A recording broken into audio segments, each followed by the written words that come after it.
So guys, this guy was caught on camera. Can you look at him wearing black there?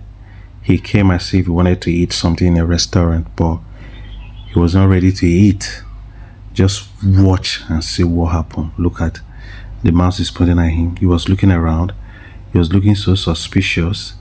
So after that, he moved, and then he watched around and he was looking where somebody was coming upstairs. So he sat down and he was just waiting for this person to leave. Then he climbed up. He went upstairs, and then he came to this place. This is a restaurant, and he looked and checked whether somebody was there. Then he was still looking. He came and then touched the phone.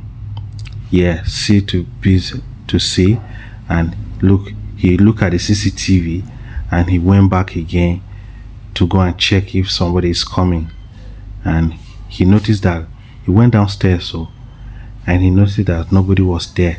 Then he rushed back. He rushed back, and he came and still checked again. And you see, he came and then took the phone, and then he left. This happened in Lagos. So if you have a restaurant, when people come, just watch them.